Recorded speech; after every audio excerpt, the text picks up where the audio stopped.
Assalamualaikum warahmatullahi wabarakatuh. Alhamdulillahirabbil alamin. Wassalatu wassalamu ala nabiyyina wa maulana Muhammadin wa ala alihi wa ashabihi ajma'in. Amma ba'du. Fayyatum batawat masyarakat tatawattu min jannati manzila. Allahumma 'allimna ma yanfa'una wanfa'na bima 'allamtana warzuqna hudan wa tuqan musalahan innaka waliyyu dzalika wal qadiru 'alaihi.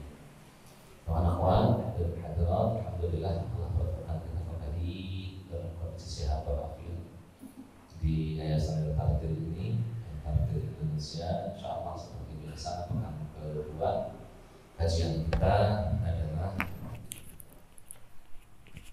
kajian kitab Riyadhus Shalihin, masuk ke bab yang ke-35, babu haqquz zauji 'ala imra'atihi, bab haknya seorang suami atas istri. Bisa dibahasakan bab kewajiban istri kepada suami.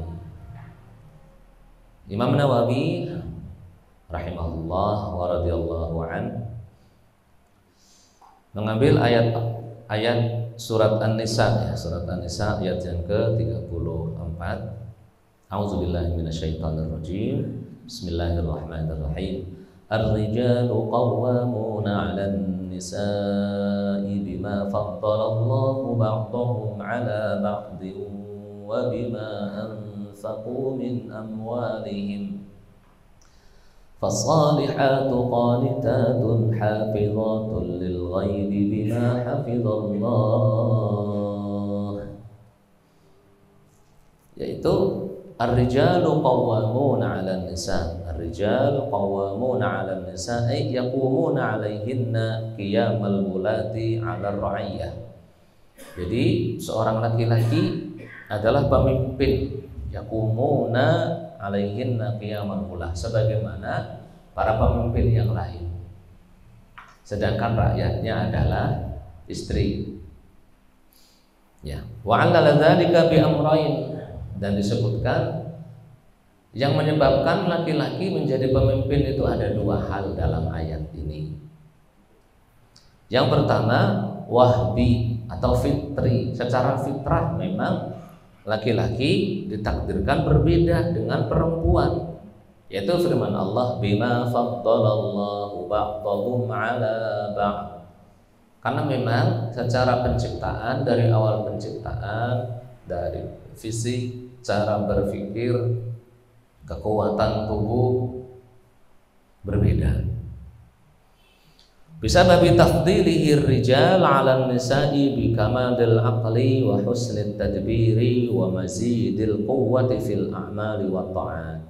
Jadi laki-laki memang dalam Al-Qur'an disebutkan walaysa dzakaru kal unsa, laki-laki tidak sama dengan perempuan. Ketidaksamaannya bi kamalil aqli, cara berpikirnya lebih sempurna, berpikirnya menggunakan logika, itu real, nggak ada yang mengingkari. Memang laki-laki kebanyakan berpikirnya itu menggunakan nalar, sedangkan kaum wanita kebanyakan berpikirnya menggunakan perasaan, menggunakan emosional. Betul nggak, Bu? Betul ya? Iya. Nah, yang cocok menjadi pemimpin adalah yang berpikir secara rasional atau menggunakan perasaan. Secara rasional. Dalam hadis yang lain, Rasul sallallahu alaihi wasallam juga menyebutkan, ya, aku tidak melihat makhluk yang sangat lemah sebenarnya, tapi bisa menguasai orang-orang yang gagah. Orang yang kuat ya siapa itu? Perempuan. Baik. Kemudian wa husnit tadbiri wa mazidil quwwat. Terus laki-laki biasanya untuk mengatur sebuah organisasi itu lebih cakap. Memang realnya seperti itu, lebih cakap. Secara kekuatan juga berbeda. Secara kekuatan, cara berpikir, fisik berbeda. Karenanya laki-laki itu memiliki kekhususan yang tidak dimiliki perempuan. Contohnya untuk menjadi imam. imam harus laki-laki, imam negara itu harus laki-laki, imam sholat kalau ada laki-lakinya harus juga laki-laki.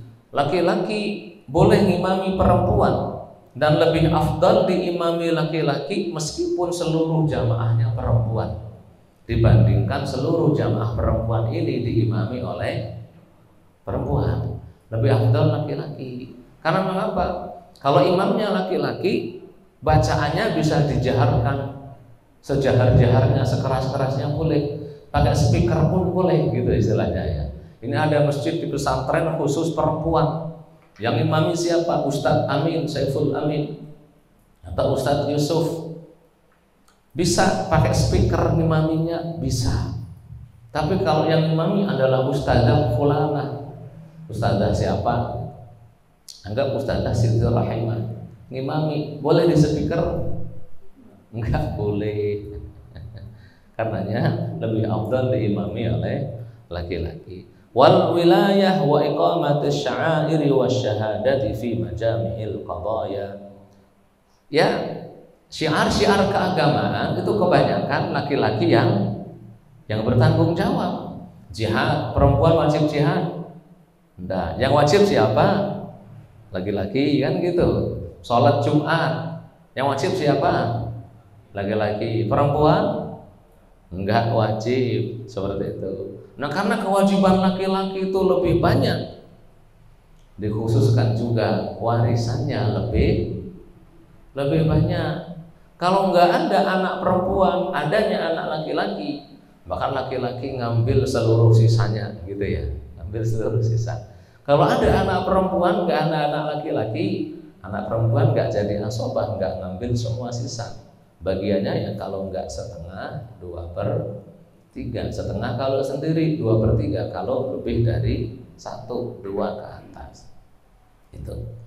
Nah disitulah dibedakan. Karenanya memang laki-laki lebih pas menjadi pemimpin.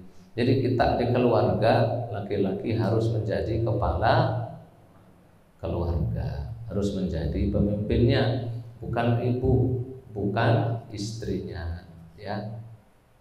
Kemudian yang kedua, wabi amrin kasbi, dengan perkara yang bisa diusahakan. Apa itu? Wabima anfaqu min amwalihim.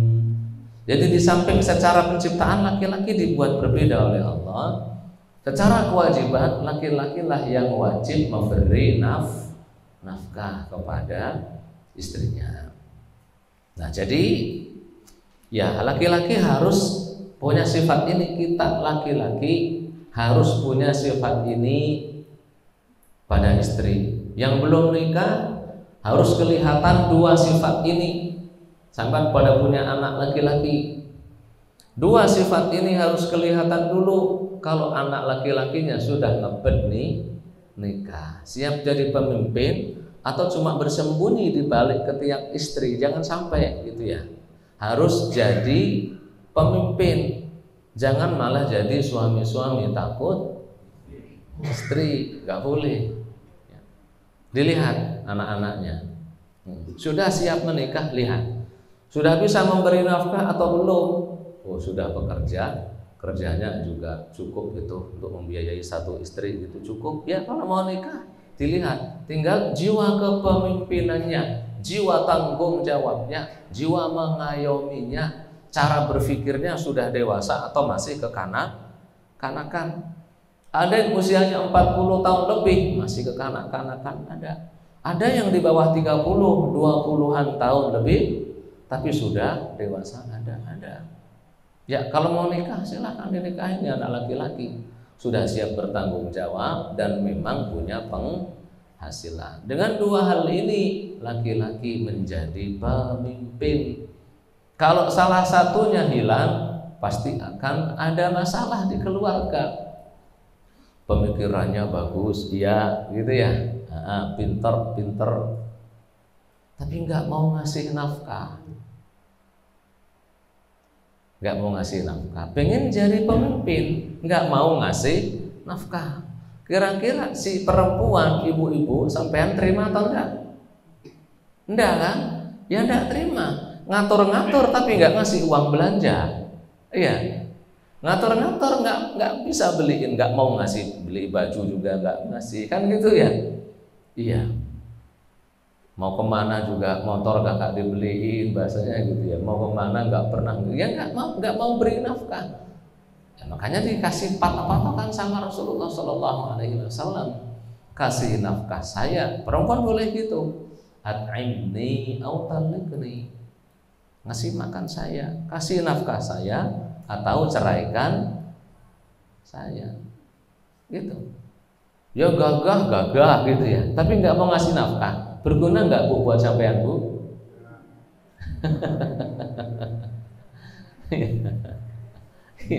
Nggak mau ngasih nafkah, ya gimana, capek perempuannya ya. Udah ngelayani di rumah, mana status perempuan itu kalau di kita kan jadi istri ya iya, tukang laundry ya iya kan, pembantu juga iya, pegawai di kerjaan suami juga iya, baby sister juga iya, koki juga iya, gitu. Iya kan? Padahal itu kan sebenarnya wajib karena kebiasaan saja, bukan wajib karena syariat.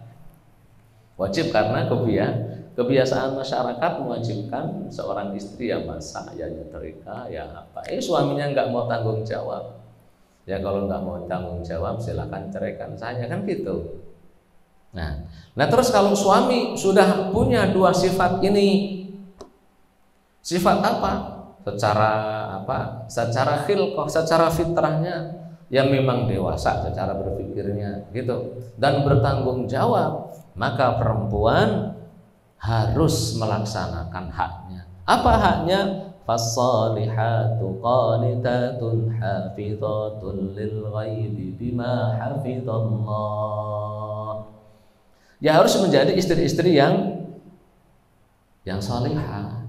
Apa? Fasalihatu qanitat, orang-orang istri-istri yang soleh itu qanitat, muti'atun qaimatun bihuquqil azwaj.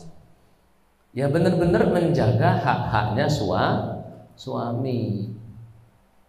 Apa saja hak-haknya ya nanti bakal disebutin gitu ya, bakal disebutin pelan-pelan. Wajib menjadi istri-istri yang salihah. Salah satunya qanitat, taat pada suami. Hafizatul lil ghaibi bima hafizallah, menjaga apa? Menjaga dirinya, menjaga rumahnya, menjaga anak-anaknya. Ya, suami kerja keluar rumah, pergi pagi, pulang kapan Pak? Pagi, demi mengais rezeki. Itu lagunya siapa itu? Ada yang pergi pagi pulang pagi demi mengais rezeki. Ya kalau Pak Rudi pergi pagi pulang sore gitu ya. Pak Sarwanto pergi pagi pulang sore gitu. Pak Teguh pergi pagi pulang malam ya, Masya Allah. Pak Ngadimin tengah malam, Masya Allah. Ada Pak Gus, mana Pak Gus?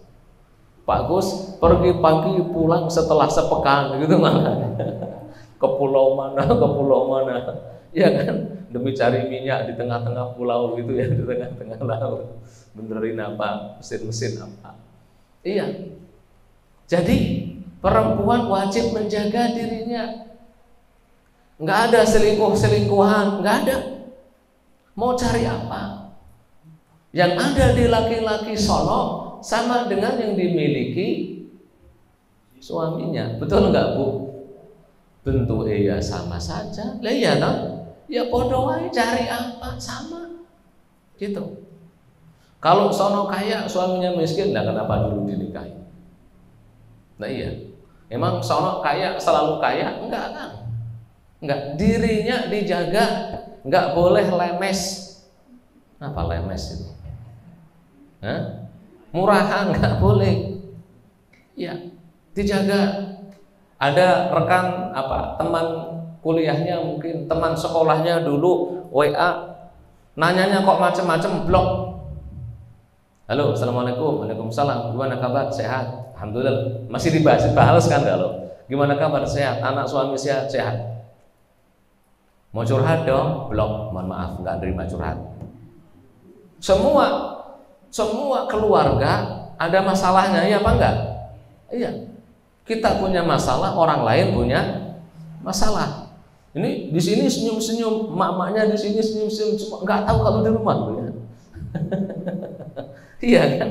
Semua keluarga ada masalahnya masing-masing. Nggak nerima curhatan teman SMA, teman kuliah, teman masa kecil, mau curhat boleh, mohon maaf nggak nerima curhat. Ada yang WA, entah siapa laki-laki, udah makan belum, langsung blok bu. Jangan diterusin. Ini kok nanya makan, apa urusannya nanya makan? Suamiku bukan kan gitu. Kalau suami nanya makan lumrah gitu. Ya dijaga dirinya, dijaga harga dirinya, dijaga keluar rumah, dijaga harga dirinya. Jangan dandan macem-macem kalau keluar rumah. Ya, udah suaminya kagak ada, pas ada suaminya kagak pernah dandan kayak mak lampir. Kalau keluar rumah udah kayak Nyiblorong atau Nyiloro gitu. Ya rusak kalau seperti itu. Dijaga harga dirinya, dijaga. Diajak ngobrol sama laki-laki lain, kepentingannya apa? Kalau memang laki-laki lain mungkin tanya apa kepentingan, namanya orang tanya ya dijawab. Tapi kalau sudah kebablasan nanyanya gitu, ada nggak suaminya nanti malam boleh nggak berkunjung gitu? Wis bilang mohon maaf saya tidak menerima tamu. Wis gitu saja, ditolak dengan cara baik. Mohon maaf saya tidak menerima tamu tanpa ada suami, kan gitu saja enak. Ada yang mau bertamu, mohon maaf suaminya lagi tidak ada di rumah, mohon maaf saya nggak bisa masukkan laki-laki ya yang bukan mahram saya kalau tidak ada suami saya, kan gitu. Kalau ngeyel, mohon maaf kalau ngeyel tak teriakin maling, kan gitu saja enak ya. Oh saya harus mohon maaf tak teriakin maling, kalau kan gitu biar enak. Jadi seorang istri wajib menjaga diri, hartanya suami juga dijaga, bukan hamburkan. Kan kadang ada suami nitip ini harta. Ada model suami sebenarnya nafkah itu kalau pakai fikih, aturan fikih, kapan wajibnya? Tiap hari sekali bu. Kalau pakai aturan fikih Syafi'i, tiap hari sekali ngasih nafkah, sehari sekali ngasih nafkah, tiap hari. Tapi kadang kitanya telaten nggak pak, tiap hari ngasih duit gitu, telaten nggak pak? Enggak ya? Hah? Sebulan. Dari ada tipe suami sebulan sekali gitu kan. Ada tipe suami sebulan 2 kali. Ada tipe suami setiap pekan sekali. Ya tinggal lihat istrinya boros atau enggak. Ada tipe istri dikasih istri ini tolong 10 juta pakai untuk 1 bulan. Lihat duit 10 juta sebulan kan. Buka Shopee-nya, buka Tokped-nya, buka itunya syukur yang habis gitu setengah bulan setelahnya sudah minta lagi, akhirnya udahlah ini harus dikasihnya setengah bulan sekali kan gitu. Ada yang dikasih duit setengah bulan, ini tolong cukupin setengah bulan, nggak cukup pak, sepekan habis, ya sudah dikasih sepekan sekali. Karena ada tipe perempuan seperti itu ya. Iya, ada tipe perempuan ini 1 juta, 2 juta tolong cukupin untuk sebulan, cukup. Ini 10 juta tolong cukupin, habis itu. Ini 100 juta cukupin sebulan juga habis, betul bu ya. Iya, ada tipe seperti itu. Ya, dijaga harta suaminya. Suaminya mungkin lagi nggak ada, ya jangan hamburin. Tapi suami mbok ya mawas diri pak. Maksudnya mawas diri itu gini loh. Kita istri baru punya anak satu belum sekolah, itu berbeda kebutuhannya. Istri punya anak 1, anaknya sudah sekolah, beda kan kebutuhannya? Beda. Kadang-kadang ada tipe-tipe suami nggak mau nambah loh, nggak mau nambah. Dari anaknya kecil-kecil gitu 3, 2, 4 segitu, sampai anak-anaknya sudah gede, pada sekolah, pada ke pesantren, ya segitu. Itu suami beneh apa enggak itu suaminya itu? Beneh atau enggak? Enggak beneh itu. Ya kita ngasih nafkah istri itu ya sesuai kebutuhan keluarga. Anak-anak kecil butuh pampers gitu ya, mungkin anak kecil butuh mungkin susu tambahan. Anak gede nggak butuh pampers, nggak butuh susu, butuhnya mungkin biaya pendidikan, biaya ke pesantren, iya kan? Butuh biaya pulsa kan gitu, butuh motor gitu. Kadang ada model suami nggak mau tahu, cukup nggak cukup ini, kalau nggak cukup cari sendiri. Ya Allah, suami-suami seperti ini padahal dia ada duit yang lain, dosa Pak. Dosa. Lah dia ada duitnya kok, kenapa nggak ditambahi? Ya kecuali nggak ada duitnya, ngomong terus terang, kamu kan tahu penghasilanku cuma segini, kuatku segini. Kalau pengen lebih ya sono cari tambahan, akhirnya jadi reseller, jadi drop shipper gitu, buka toko di Shopee, di Tokopedia, padahal gak ada barangnya. Iya, demi cari tambahan. Ya nggak apa-apa, asalkan suaminya jujur. Kalau sampai ada suami-suami ada duit lebihnya, lebihin istrinya, jangan pelit, gitu ya. Baik, dijaga harta suaminya. Anak-anaknya juga dijaga hafizat, dijaga anak-anaknya. Ada tipe istri itu sayangnya pada suami. Jadi istri solihah, tapi bukan ibu yang baik. Ada tipe istri ibu yang baik, tapi bukan istri yang baik. Dan ada tipe istri ya istri yang baik juga ibu yang baik. Semoga yang hadir di sini tipe yang ketiga ini ya. Amin ya rabbal alamin. Ada sama anaknya itu Bu, ya Allah nggak peduli. Anaknya mau makan apa nggak diurusi. Bisanya cuma teriak-teriak makan. Dibentak-bentak anaknya itu kalau makan. Ngambilin juga enggak, nungguin makannya juga tidak. Mending nyuapin, nungguin loh. Enggak. Bentak-bentak aja. Makan. Ya Allah ya. Tapi baik sama suaminya. Ya kan berarti istri yang baik, bukan ibu yang baik. Gitu. Ya. Jadi tipe yang dua-duanya baik Bu ya. Anak-anaknya juga dijaga. Lah namanya suami sudah pergi pagi pulang pagi tadi. Pergi pagi pulang tengah malam, atau pergi pagi pulang seminggu kemudian kayak Pak Kos. Yang jaga anak-anak siapa? Kalau enggak istrinya, siapa Bu? Ya istri gitu. Makanya anak-anak itu biasanya pinter hendaknya, sopan atau tidaknya gitu.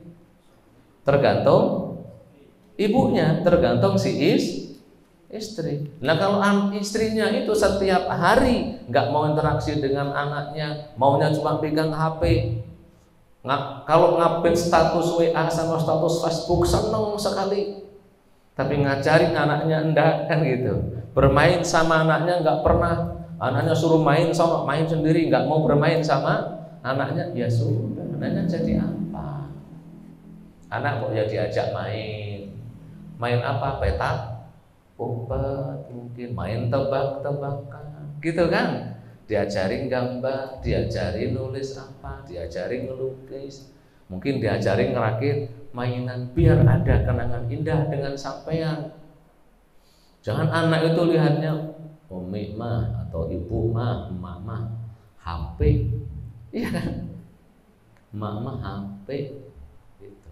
Bukan emak itu berarti ya siapnya lahir dan siapnya ngandung dan ngelahirin, itu pabrik berarti.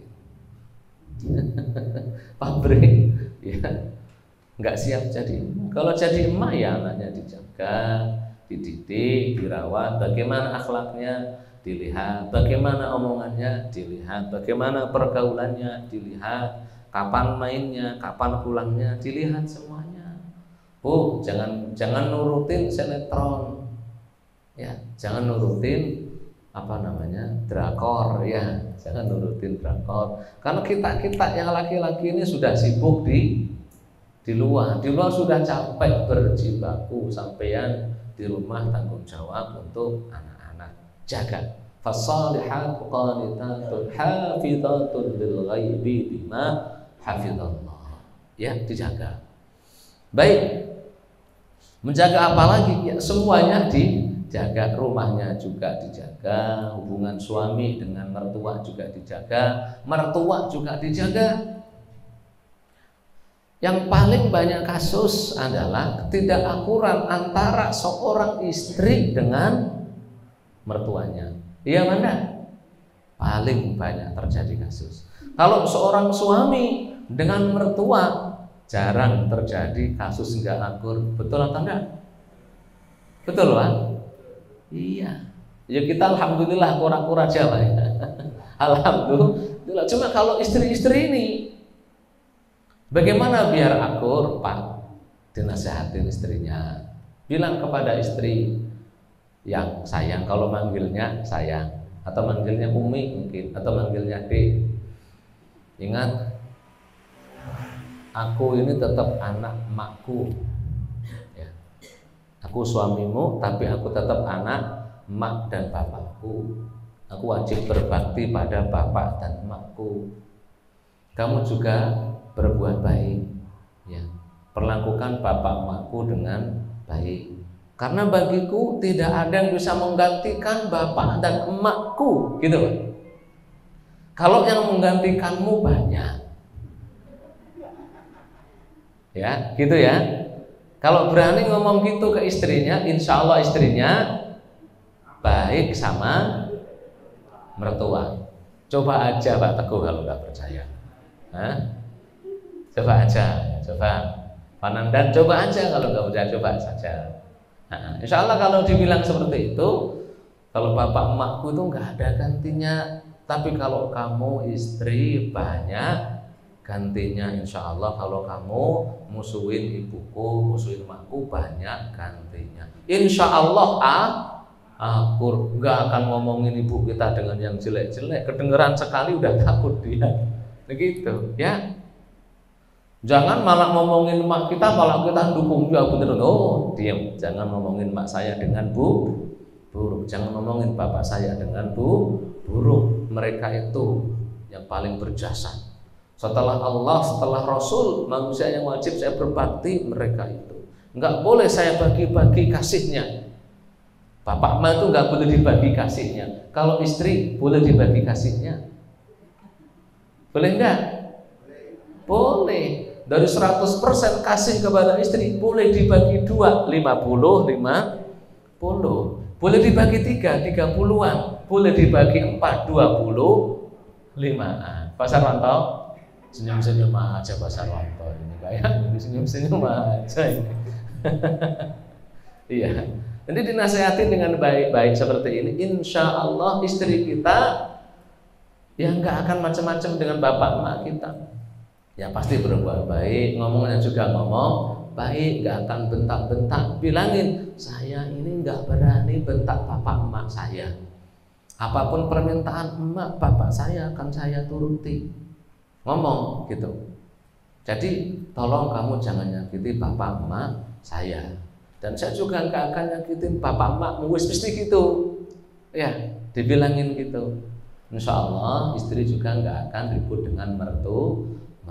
Digituin kira-kira pas enggak Bu? Pas enggak digituin? Diem aja ibu-ibunya ini. Kata ibu-ibunya, aduh Pak Ustadz ini ngasih jurus ini ya kepada bapak-bapak ini. Ngasih jurus ini Pak Ustadz ini.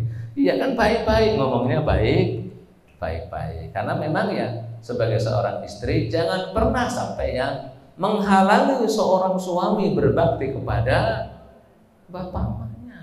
Karena suami sampean ini tetap anak bapak emaknya. Ya, jangan dihalangi untuk berbuat baik. Mau suami sampean ngirim duit kepada bapak ibunya, Nggak perlu izin sampean, nggak harus izin sampean. Selama sampean sudah dikasih duit, terserah sama suami. Selama sampean sudah dicukupi, terserah oleh suami. Mau beli apa terserah suami. Ya, kecuali sampean tidak dicukupin, suami beli hobinya. Mungkin kan suami hobi beli motor, koleksi motor, sampean marah-marah karena nggak dicukupi. Ya silahkan ngomel-ngomel. Tapi kalau sampean dicukupi, anak-anak dicukupi, suami hobinya mancing, beli pancingan bauannya gitu. Beli pancingan bauannya. Ya terserah, namanya dia nggak mendolimi sampean, kan gitu. Iya. Suami hobinya sepeda, udah beli sepeda satu, beli lagi. Ada kan bapak-bapak model gitu ya, ngumpulin sepeda, koleksi sepeda. Ada suami hobinya beli baju, buat biarin. Wong sampean, kecuali sampean nggak dibeliin baju, anak sampean nggak dibeliin baju. Kalau sampean dibeliin baju, anak-anaknya dibeliin baju, suami pengen beli baju, pengen beli sendal, pengen beli jam, buat biarin. Ada laki-laki hobinya ngoleksi jam, Pak. Iya kan? Wis merek macem-macem, dari jam yang manual sampai jam yang nggak ada baterainya gitu ya, dari jam yang yang dari karet, dari kulit, wis macem-macem dikoleksi banyak. Biarin, kalau memang sampean sudah dicukupi. Paham ya? Baik. Kemudian hadis yang pertama, amalah hadis faminha hadis Amr bin al-Ahwas as-sabiq fil bab qablahu. Kalau hadis yang sudah lalu juga ada, sudah saya terangkan juga. Kemudian hadis yang lain, wa an Abi Hurairah, dari Abu Hurairah radhiyallahu anhu, qala Rasulullah sallallahu alaihi wasallam, idza da'a ar-rajulu imra'atahu ila firashihi falam ta'tihi fabata ghadbana 'alaiha la'anatha al-malaikatu hatta tusbih, muttafaqun alaih. Kalau seorang laki-laki ngajak istrinya untuk campur tidur bareng, campur gitu, minta dilayani secara nafkah batin, terus kemudian dia nggak mau, falam ta'tihi, si istrinya nggak mau, fabata ghadbana 'alaiha, terus kemudian si suami ini marah, dongkol pada istri ini, la'anat hal malaikatu hatta tusbih. Itu si malaikat, semua malaikat melaknati si istri ini. Apa artinya laknat itu apa, Bu? Dijauhkan dari rahmat Allah, jauhkan dari nikmat Allah, jauhkan dari kebahagiaan, sengsara. Kalau sampai dipanggil oleh suami untuk melayani nafsunya gitu bahasanya ya, datang Bu, layani. Dalam satu riwayat, fi riwayatin lahuma, masih muttafaqun alaih, idza batatil mar'atu hajiratan firasha zawjiha la'anathal malaikatu hatta tusbih. Wa fi riwayah qala Rasulullah walladzi nafsi biyadihi ma min rajulin yad'u imra'atahu ila firashihi fata'ba alaihi illa kana alladhi fis sama'i sakhitan 'alaiha hatta yarda 'anha. Satu riwayat mengatakan, ketika perempuan tidur sendirian nggak mau bareng dengan suaminya, maka malaikat melaknatinya sampai pagi. Dalam satu riwayat, demi Allah kata Rasulullah, kalau seorang suami ngajak kumpul istrinya, ngajak campur kok dia tidak mau, semua yang ada di langit benci padanya, melaknatinya, sampai dia minta maaf dan sampai suaminya ridho lagi kepada si istri tadi. Jadi salah satu kebutuhan utama suami, mohon maaf, adalah campur dengan istri. Bahkan kebanyakan laki-laki atau mungkin semua laki-laki nikah tujuan utama biar bisa campur dengan istri. Betul Pak Haji Ahmadi? Betul ya? Betul. Nah, Pak Ernawan betul? Betul ya? Pak Haji Edi betul? Angkat 2 jempol loh. Lah iya, tujuan kita nikah, iya kan? Bercapek-capek kita pergi pagi, pulang menjelang pagi, pergi pagi, pulang 2 pekan lagi. Itu agar apa? Tujuan utamanya ya saat kita pengen menyalurkan fitrah kita, ada tempat yang halal. Betul enggak? Rela kita berpanas-panasan, berhujan-hujanan, iya kan? Rela kita membuat rumah semewah mungkin, iya, padahal kita jarang nempatin, iya toh? Yang nempatin siapa? Istri dan anak-anak. Kitanya pergi pagi, pulang malam. Satu kamar yang paling jadi tempat kita itu. Spot favorit kita mana? Kamar paling. Dan satu ruangan. Yang lain yang nempatin siapa? Yang menikmatin istri. Betul enggak? Rela. Apa tujuan kita menikah? Tujuan utamanya ya ada tujuan ibadah. Ya pastilah ada tujuan ibadah, ada tujuan dakwah, tujuan apa? Membanyakkan generasi pasti. Tapi tujuan utamanya ya ingin menyalurkan fitrah. Betul enggak? Ini seandainya nih Pak siapa ini? Pak Rudi tawari nikah lagi. Tapi syaratnya yang dinikahin nggak mau digauli, mau Pak Rudi? Hah? Rugi. Lah ngapain? Iya, Ustadz Amin itu seandainya ditawari nikah lagi langsung dengan 3 orang, tapi syaratnya nggak mau digauli, mau Ustadz Amin? Lah ngapain? Iya Banda? Lah iya. Karenanya dan tipe laki-laki Bu, tipe laki-laki kalau saya salah dibenerin Pak. Tipe laki-laki ini kalau syahwatnya sudah naik ke ubun-ubun harus diturunin, betul Pak? Betul apa enggak? Kalau syahwatnya sudah naik ke ubun-ubun harus disalurin. Ada yang membantah pernyataan saya ini? Enggak kan? Enggak. Itu kalau suami sampean sudah manggil itu sudah di ubun. Ibarat telur sudah harus netes.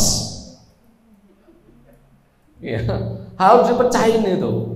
Kalau tidak dipecahin, tidak disalurin, wis bisa pikirannya kemana-mana, iya kan? Jadinya malah tidak baik.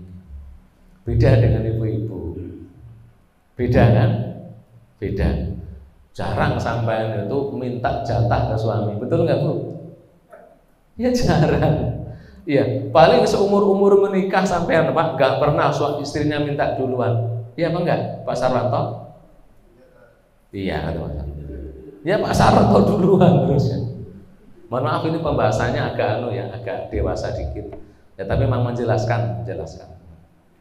Jadi ya tolong dipahami ini, tolong dipahami. Nah terus kalau mau dibalik gimana? Seandainya kok istri kita minta duluan, ya dilayani Pak. Iya. Jangan kita maunya apa? Dilayani terus istri nggak kok seandainya ada gitu emak-emaknya minta jatah gitu ya kita harus siap. Boleh tapi kalau yang apa emaknya minta pasti laki-laki lumrahnya pasti siap. Iya baik. Dilaknati oleh malaikat kalau enggak sampai suaminya ridho. Jadi ini perhatikan terutama dalam urusan apa menyalurkan fitrah ini. Tolong perhatikan Bu, diusahakan setiap suami pulang kerja sampean itu sudah siap. Rasulullah Shallallahu Alaihi Wasallam kalau dari bepergian jauh gitu sengaja nggak masuk malam-malam, karena kalau malam-malam namanya perempuan lagi tidur kadang juga ngiler. Iya. Kalau ngiler kita awalnya naik ke ubun-ubun jadi turun lagi itu kan kalau lagi ngiler lagi bau, rambutnya lagi berantakan gitu, nggak berdandan gitu. Makanya Rasul kalau pulang dari jauh biasanya zaman dulu belum ada HP, iya kan?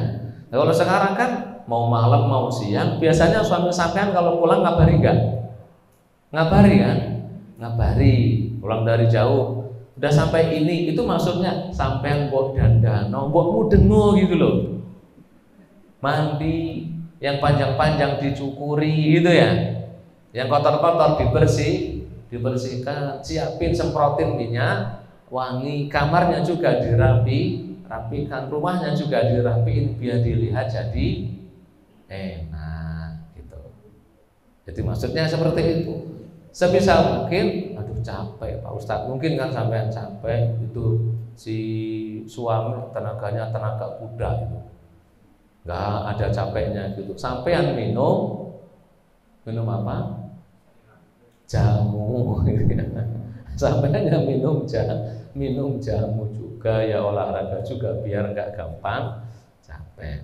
Yang kedua, wa an Ibnu Umar radhiyallahu anhuma 'an Nabi wa an Abi Hurairah dulu. Wa an Abi Hurairah radhiyallahu anhu aidan anna Rasulullah sallallahu alaihi wasallam qala la yahillu limra'atin an tasuma wa zawjuha syahidun illa bi idzni wa la ta'dana fi baitihi illa bi idzni, muttafaqun alaihi. Hadza lafdzul Bukhari.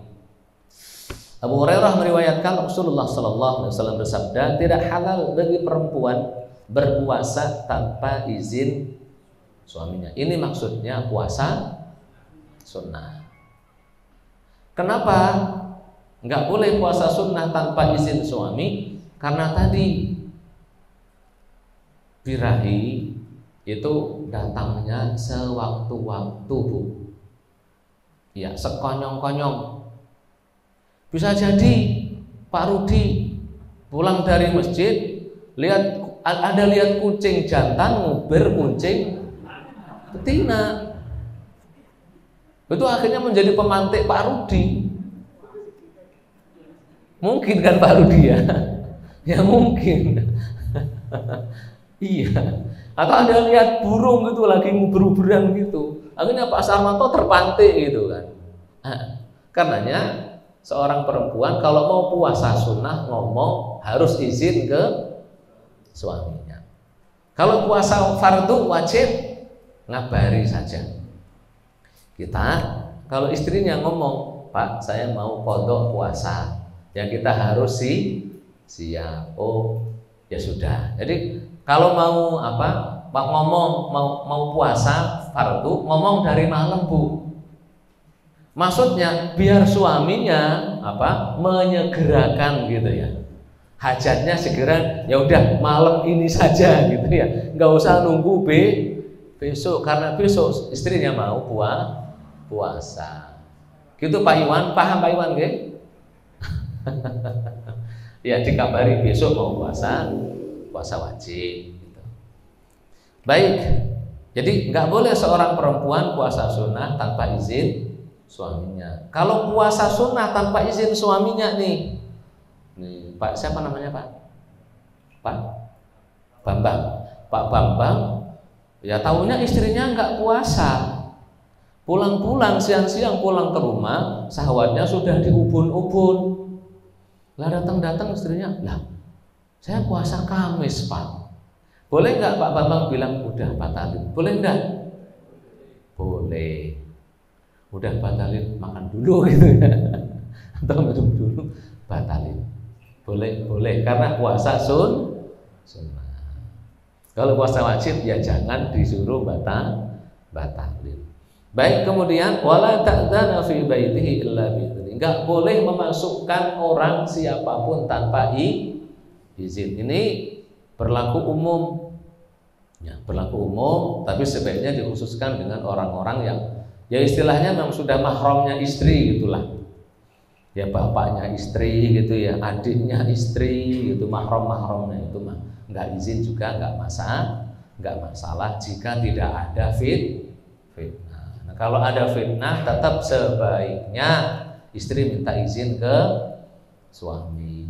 Yang ada fitnah mungkin ini pamannya belum berkeluarga, masih muda juga gitu. Apalagi pamannya terkenalnya juga, mohon maaf nih, anak yang ugal-ugalan gitu, anak yang nggak baik, mau meskipun mahram sebaiknya istri juga jangan, khawatirnya menjadi fitnah meskipun mahramnya. Paham ya? Kalau pamannya udah tua, udah berkeluarga, apalagi datang dengan istrinya gitu ya, dengan anak-anak kecilnya datang dari jauh, istri suaminya nggak ada, masukin, insya Allah nggak masalah, atau nggak ada fitnah. Kalau orang lain yang nggak mahram nggak boleh masukin siapapun tanpa izin suaminya. Paham Bu? Bapak-bapak pesan juga ke istrinya, namanya perempuan diciptakan dari tulang rusuk yang bengkok, ya pesan jangan masukin siapapun ya yang bukan mahrammu kecuali dengan izin. Baik, hadis yang ketiga, wa an Ibnu Umar, hadis muttafaqun alaih, lafadznya lafadz Bukhari. Dari Ibnu Umar radhiyallahu anhu an Nabi sallallahu alaihi wasallam qala, Rasul bersabda, kullukum ra'in wa kullukum mas'ulun an ra'iyatihi. Wal amiru ra'in wal rajulu ra'in ala ahli baiti wal mar'atu ra'iyatun ala baiti zawjiha wa waladihi fa kullukum ra'in kullukum mas'ulun an ra'iyatihi, muttafaqun alaih. Setiap kalian adalah pemimpin dan setiap pemimpin akan dimintai pertanggungjawaban oleh Allah atas yang dia pimpin. Wal amiru ra'in, pemimpin negara akan diminta pertanggungjawabannya. Rakyatnya nambah bahagia atau nambah sengsara. Rakyatnya nambah sejahtera atau nambah binasa. Rakyatnya jadi baik-baik semua atau tidak, kemaksiatan dengan kamu memimpin tambah sedikit atau nambah banyak. Orang-orang kecil diperhatikan atau tidak, mikirin perut sendiri, mikirin keluarga sendiri, mikirin kelompoknya sendiri, partai yang mengusungnya sendiri, atau semuanya difikirkan, diminta pertanggungjawabannya oleh Allah Subhanahu wa ta'ala. Ada bab khusus ini, nanti ada. Kalau sampai mengkhianati rakyatnya, memikirkan kepentingan sendiri dan golongannya, yang lain tidak dipikirkan, nanti akan menjadi musuh Allah, musuh Rasulullah, diharamkan masuk surga, wal iyadzubillah. Makanya berat, pemimpin itu berat. Umar bin Al-Khattab memimpin umat Islam, luas wilayahnya, Jazirah Arab itu, dari Yaman, Saudi masuk itu ke Umar bin Khattab. Yaman, Saudi, Oman masuk semua, Qatar, Bahrain masuk, Uni Emirat Arab masuk ke Umar bin Al-Khattab, sampai ke Palestina masuk, sampai ke Mesir, sampai ke Irak, Baghdad, Irak, itu masuk zaman Umar bin Khattab. Berapa itu wilayahnya, berapa negara. Umar pusatnya di Madinah. Kata Umar, kalau sampai ada baghlah tersesat, baghlah itu ya sejenis keledai gitu ya, tersesat di sana di Kufah atau di Baghdad, nanti yang pertama kali ditanya siapa? Umar. Iya, ada rakyat kelaparan, pembunuhan merajalela, pencurian merajalela, begal di mana-mana, kemiskinan yang semakin meningkat, orang miskin, hukum yang tidak tercover, hukum hanya tajam ke bawah, tumpul ke atas. Siapa yang diminta pertanggungjawaban pertama kali di hadapan Allah? Pemimpinnya, kepala negaranya. Berat. Orang itu kalau mikir pertanggungjawaban di akhirat, jangankan kepala negara, kepala yayasan, kepala perusahaan, RT, RW saja, ya Allah, pusing. Karena peluang seorang pemimpin masuk neraka lebih banyak dibandingkan peluang rakyatnya. Peluang rakyat masuk surga lebih mudah dibandingkan peluang pemimpin masuk surga. Banyak yang akan menuntut pemimpin itu, banyak sekali, bisa jadi ribuan, bahkan jutaan. Jangan gampang-gampang, jangan seneng-seneng jadi pemimpin. Para ulama mengajukan seandainya ada orang-orang yang memiliki kafaah, kapabilitas, kredibilitas, memiliki, serahkan ke dia. Kita mending jadi orang biasa. Jadi yang dipimpin saja, tanggung jawabnya lebih ringan. Cari ridho Allah di sisi-sisi yang lain. Mungkin bisa berdakwah dengan ilmunya, berdakwah dengan duitnya, kan gitu. Kalau kepemimpinan seandainya ada yang lain, silahkan, nggak perlu berebut. Ya, sayang sekarang ini orang nggak tahu bahaya memimpin. Yang difikirkan enaknya memimpin, namanya pemimpin. Ada mobil inventaris gitu ya, tunjangannya banyak gitu, tunjangan untuk diri sendiri, untuk keluarga, untuk anak-anaknya, kemana-mana dikawal, sudah pensiun juga masih dapat tunjangan gitu biasanya kan, dapat rumah ini, dapat itu semua. Jangankan yang jutaan, miliaran, triliunan, sepiah 500.000 dapatnya dari mana? Itu uang siapa? Gaji sampeyan memimpin itu dari mana? Kenapa kok bisa segitu? Dasarnya apa? Oh, dasarnya undang-undang yang buat siapa? Benar atau tidak? Nanti diminta pertanggungjawaban oleh Allah Subhanahu wa ta'ala. Jangan gampang-gampang, enak kaya, di mana-mana dikawal, gitu, dihormati, dieluk-elukan, ngasih sambutan kemana-mana, bahkan acara musabaqah hifdzul Quran yang ngasih hadiah siapa? Pemimpin gitu kan, padahal dia juga mungkin nggak hafal Quran. Ya, dihormati semua. Ulamanya menghormati, yang nggak alim juga menghormati, petaninya menghormati, semuanya menghormati.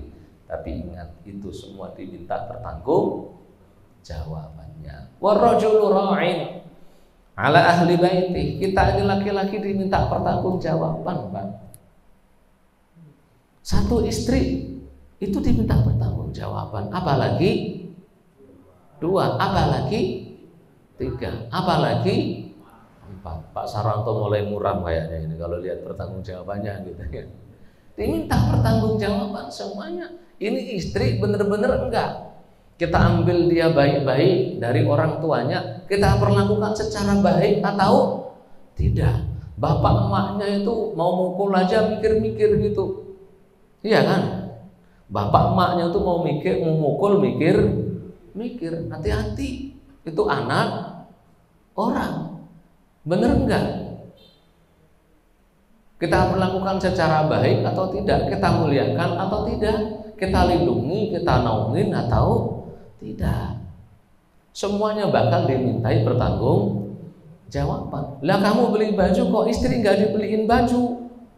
Minta pertanggung jawaban. Kamu makan enak, istri kok nggak makan enak? Diminta pertanggung jawaban.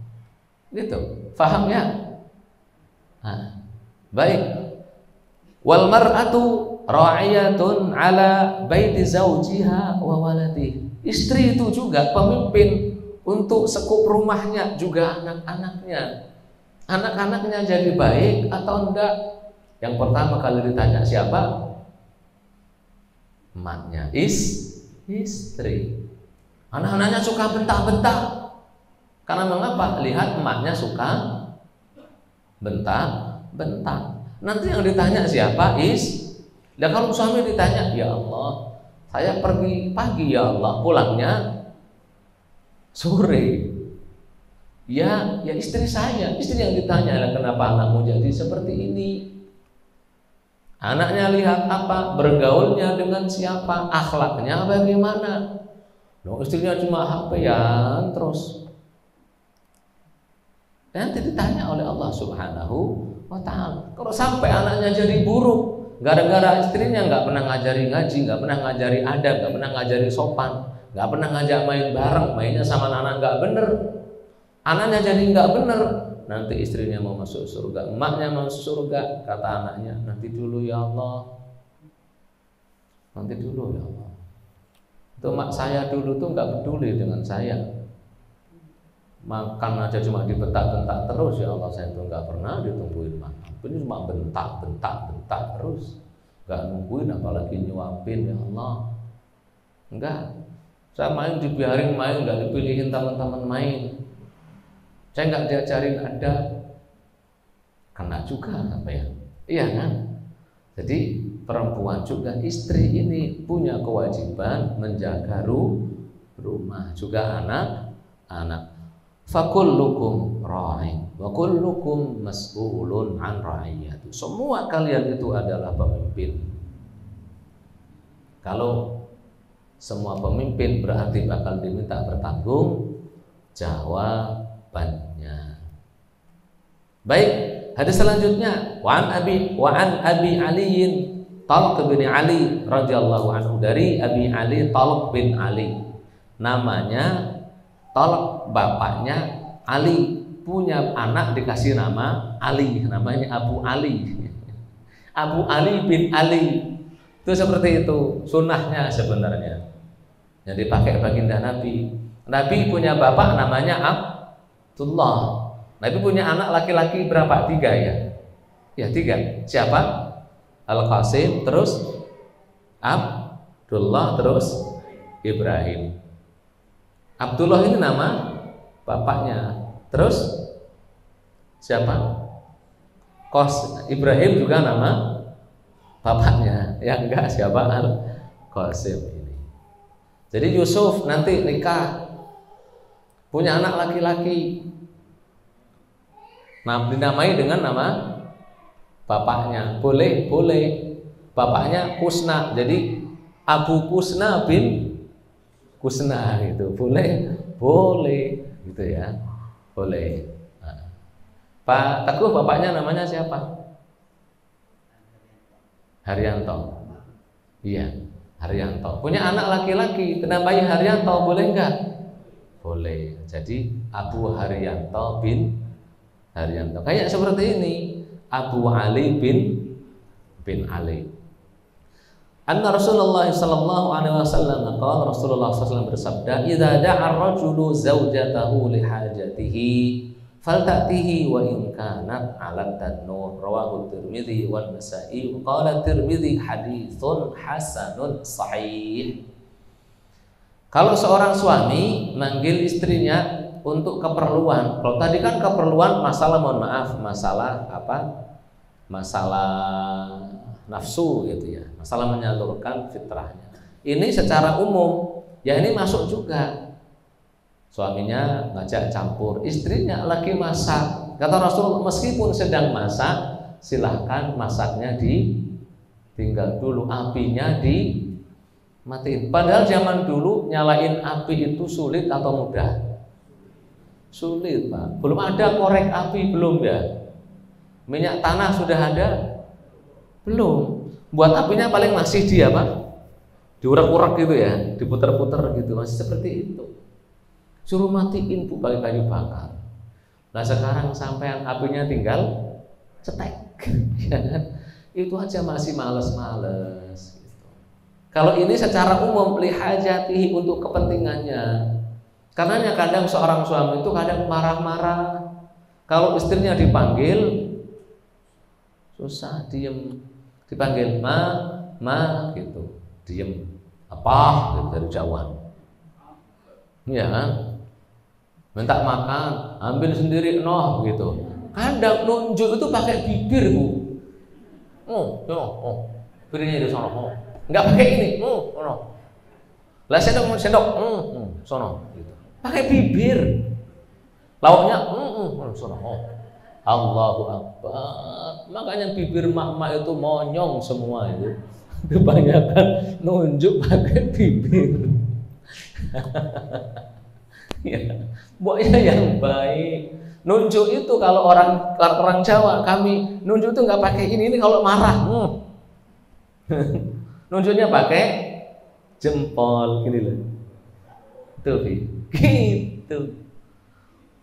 Udah nggak pakai tangan, nunjuknya pakai bibir. La haula wala quwata illa billah. Ada ibu kayak gitu ya? Kayaknya semuanya di sini ini kayaknya. Mbok yao kalau suaminya itu minta makan, ditemenin. Kalaupun nggak ngajak makan bareng, minimal ditemenin. Kalau untuk acara arisan, Bu, ya Allah, dandannya kadang setengah jam, Bu. Acara arisan. Oh kalau arisan semangat ngobrol, HP-nya ditaruh. Giliran diajak ngobrol suaminya, Neng, gini. Wah, HP lagi. La haula wala quwata illa billah. Sampai gitu enggak, Bu? Enggak, kalau di sini enggak tuh kalau di rumah. Diajak ngobrol sama suami, taruh dulu HP. Sebenarnya teman-teman sampean di WhatsApp, update status di WhatsApp, di Insta Story, di apa, lebih penting itu apa penting suami sih, Bu? Coba itu kalau suaminya marah sampai dibalikin sama maknya, baru nyanyi. Kalau sudah tiada baru terasa. Iya Banda? Iya. Orang yang nggak punya suami itu kadang bingung, iya kan? Giliran punya suami, diajak ngobrol, nemeni makan, ngobrol enak, gitu. Kadang nggak nyambung, mikirin temennya yang sono, mikirin juaran online-nya, mikirin apalah haula wala quwata illa billah. Mbak kalau dipanggil suaminya, meskipun dipanggil Bapak Mi, Neng atau Dek, sayang panggil gitu. Jangan diem wae, iya deket pun, iya apa Bi gitu loh, apa Mas, apa yang gitu. Syukur-syukur, iya mau apa, coba gitu. Sampai digituin seneng nggak Pak? Soalnya nggak akan mikir kawin lagi kalau ya gitu Pak ya. Iya kan? Ya dipanggil, iya apa Bi apa, gitu. Minta apa gitu. Iya, suaminya nggak perlu minta makan. Kalau udah jamnya makan, langsung sayang, makannya udah siap, mau diambilin, mau disuapin, coba gitu Bu. Enggak, suaminya mau makan, iya makan, iya. Giliran buka apa, rice cooker, nasinya enggak ada Pak. Pernah Pak kayak gitu Pak? Sering gitu ya, udah lapar, kadang bahkan udah ada makanan, ada bener gitu, kita udah lapar, perut sudah dangdutan campur apa metalan di sini, udah dangdutan perutnya gitu. Buka rice cooker lah, nasinya nggak ada, kadang nasinya masih beras, belum daging. Iya Banda, mending kalau mertuanya dekat minta ke mertua. Lah kalau mertuanya jauh, la haula wala quwwata. Ya Allah, akhirnya suami, ya Allah, kapan punya istri yang mudeng saya, kapan laparnya gitu. Iya kan Pak? Iya, menurut suami itu nggak aneh-aneh Bu. Sampean paham kapan suami waktunya tidur, siapin tempat tidur yang nyaman, nggak usah diganggu. Kapan suami sampean lapar, teliti itu. Senengannya apa? Diperhatikan. Udah nggak akan kepikiran kawin lagi itu. Tapi kalau wong sampean nggak mikirin senengnya apa, wong kadang nikah sudah 10 tahun, tetap nggak paham suaminya nggak seneng pedes. Kalau nyayur pasti pedes terus. Suaminya udah tahu suaminya nggak seneng asin, kalau olah-olah pasti asin terus kayak gitu. Coba gimana kayak gitu? Gimana Pak Rudi nggak pikir kawin lagi ya Pak Rudi? Iya, kan sudah nikah 10 tahun, masa nggak tahu sih kesenangan suami itu apa? Kadang orang-orang lain gitu, emak-emak itu lebih paham yang disenangi suaminya daripada istrinya sendiri. Oh kalau ini nggak senang ini, nggak senang ini, nggak senang ini, paham. Giliran istrinya udah 10 tahun nggak mudeng, makanan yang nggak disenangi apa, makanan yang disenangi apa. Suaminya udah bilang, aku nggak seneng sering-sering goreng-goreng, tiap hari malah digoreng. Ada kayak gitu sampean Bu? Ada. Dipikirin toh senengnya suaminya apa gitu, biar suaminya bahagia. Kalau suaminya bahagia, suaminya ridho. Kalau suaminya ridho, pintu surga 8 itu loh sampean suruh milih. Ya mau milih pintu yang mana yang ini, monggo gitu. Wallahu a'lam bishawab.